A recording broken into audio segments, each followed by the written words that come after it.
Salut les amis, bienvenue sur la chaîne Lidou, j'espère que vous avez la forme. Le fait de devenir président d'une nation est peut-être l'honneur le plus distinctif et le plus exigeant imaginable. Pourtant, il existe également de nombreux atouts pour une position si puissante. Non seulement ces dignitaires parcourent le monde dans des avions exceptionnels, mais ils sont traités comme invités d'honneur partout où ils mettent le pied.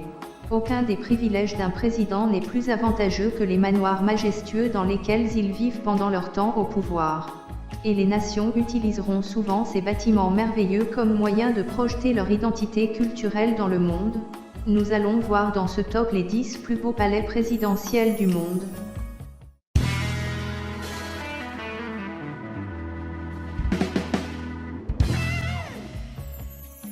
Le Palais de l'Unité est le nom de la résidence du chef de l'État du Cameroun.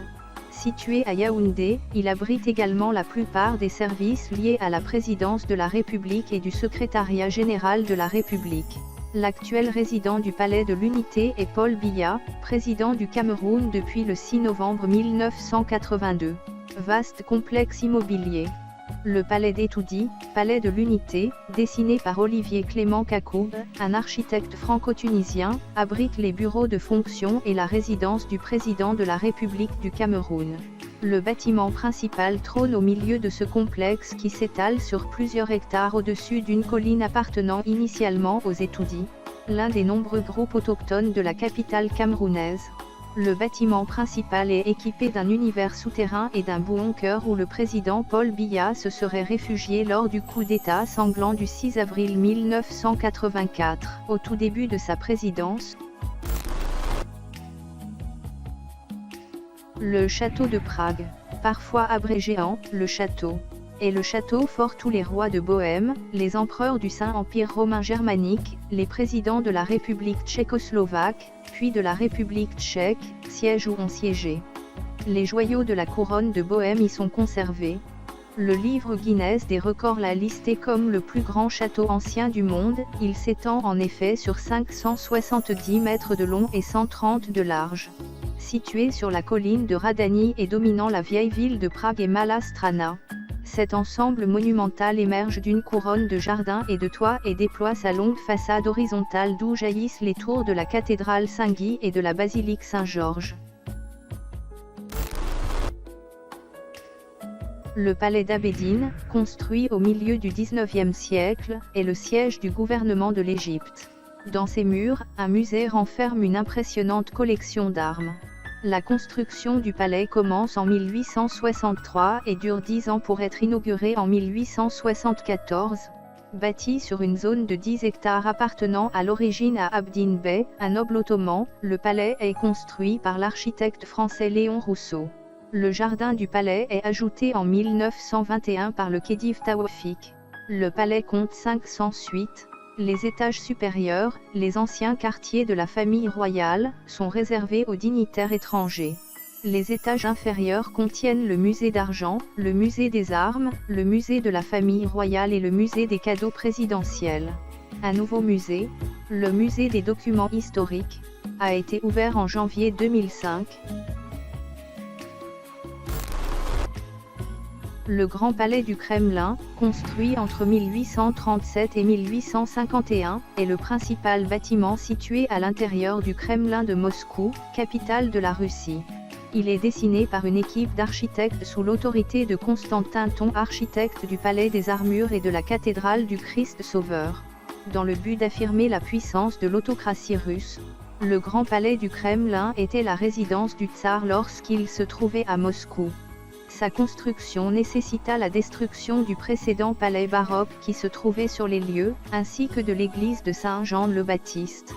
Le palais fait 125 mètres de long, 47 mètres de haut et a une superficie de 25 000 mètres carrés. Il contient le palais des Thérèmes, 9 églises du XIVe, XVIe et XVIIe siècle et plus de 700 chambres. L'aile ouest accueille des réceptions d'État et anciennement les chambres de la famille impériale. Le Palais de l'Élysée est un ancien hôtel particulier parisien, situé au 55, rue du Faubourg Saint-Honoré à Paris, dans le 8e arrondissement. Il est le siège de la présidence de la République française et la résidence officielle du président de la République depuis la Deuxième République. Les médias utilisent, par métonymie, l'expression « l'Élysée » pour désigner les services de la présidence de la République française. Construit par l'architecte Armand Claude Mollet en 1720 pour Louis-Henri de la Tour d'Auvergne, comte d'Évreux, le palais de l'Élysée a une histoire illustre. Il fut offert par Louis XV à sa favorite, la marquise de Pompadour, en 1753, puis devint le palais princier de Joachim Murat, beau-frère de Napoléon Ier. Ce dernier en fit en 1805 sa résidence impériale. Son neveu, Napoléon III, y habita également. Les décors intérieurs, de style Régence, sont réalisés sous la direction de l'architecte Jules Michel Alexandre Ardouin qui remplace Armand Claude Mollet en 1720. Il propose nombre de boiseries, fleurons, rosaces, dessus de porte ou rinceaux, et sont essentiellement dus au sculpteur Michel Lange. Le décor des salons de réception, bien que modifié au cours des siècles, conserve l'essentiel de son aspect d'origine. L'actuel hôte de l'Élysée est Emmanuel Macron, président de la République française depuis le 14 mai 2017. Le Palais des Nations, ou comme il est connu au Tadjik en tant que Koimiya, est le siège officiel du président de la République du Tadjikistan. Comme c'est un endroit très important pour le pays, de temps à autre, on peut l'appeler la Maison Blanche du Tadjikistan. En outre, il existe de nombreux événements et réunions principales qui se déroulent dans le palais.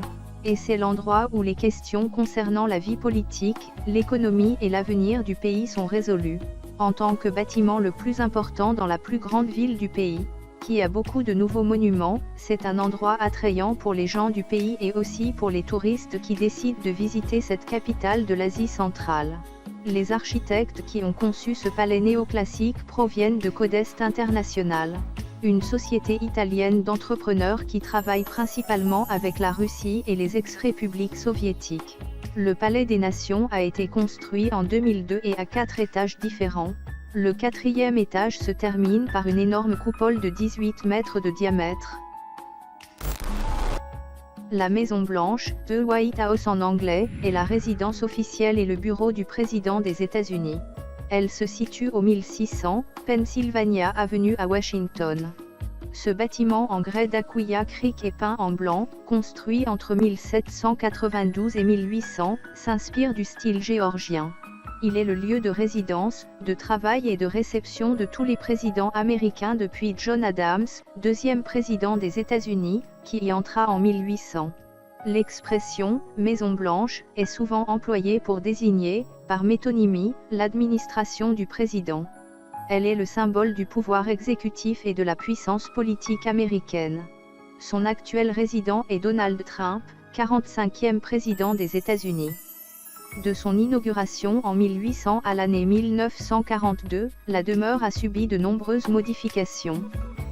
Des reconstructions à la suite d'incendies. De réaménagements fonctionnels par les présidents successifs ou d'extensions avec notamment la construction de l'aile ouest en 1901 et de l'aile est en 1942. À partir de cette date, si l'on excepte la modernisation des installations et de la construction de quelques aménagements de sécurité ou de loisirs, piscines, terrains de golf, jardins, etc., l'aspect de la Maison Blanche n'évoluera pratiquement plus. Son emprise au sol s'est agrandie avec le temps avec l'adjonction, au sud, de jardins situés dans un espace autrefois public. Aujourd'hui le complexe de la Maison Blanche comprend la résidence exécutive, le bâtiment central historique dans lequel la famille présidentielle réside et où se tiennent un certain nombre de réceptions officielles et quelques réunions, l'aile ouest, où se trouvent les bureaux de l'administration présidentielle dont le bureau ovale, la Cabinet Room et la Roosevelt Room, et l'aile est, où se trouve le bureau de la First Lady et le secrétariat social de la Maison Blanche, ainsi que le Hall d'Executive Office Building. Grand bâtiment situé juste en face de l'aile ouest et qui abrite des bureaux de l'administration présidentielle et le bureau du vice-président des États-Unis. Le complexe inclut également un jardin au nord donnant sur Pennsylvania Avenue et un parc au sud dont la pelouse sud, sur laquelle se pose l'hélicoptère présidentiel Marine One.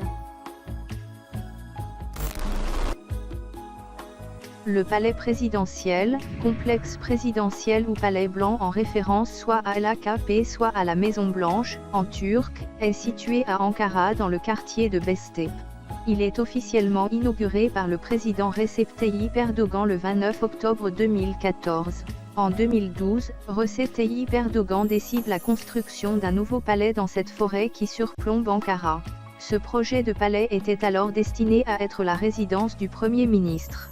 Après l'élection présidentielle turque de 2014, il est décidé que le palais blanc devienne la résidence du président de la République et que le palais de Sankaya celui du Premier ministre. Sa construction aura coûté 491 millions d'euros.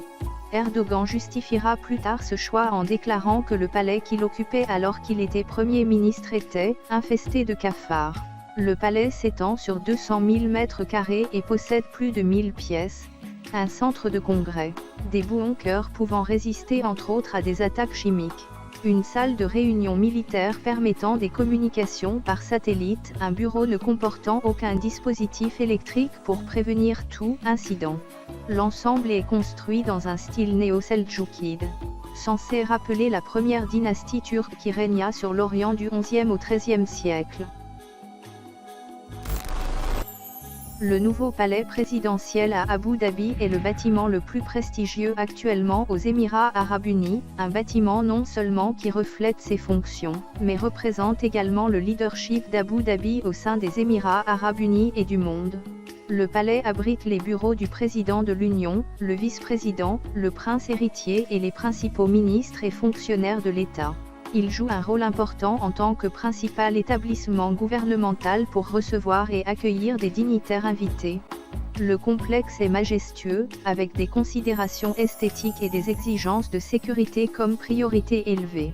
La conception a permis au design traditionnel et moderne d'exister en harmonie et finalement être une source de fierté pour tous les Émirats arabes unis.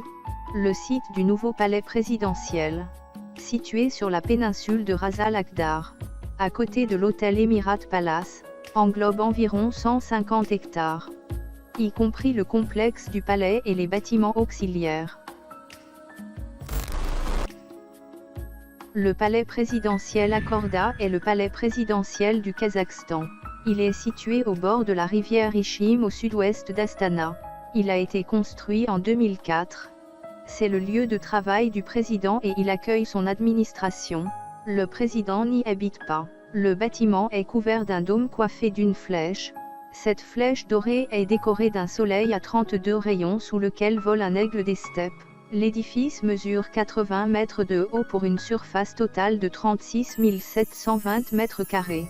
Le rez-de-chaussée comporte le grand hall central, la salle des conférences de presse, la salle des fêtes et le jardin d'hiver.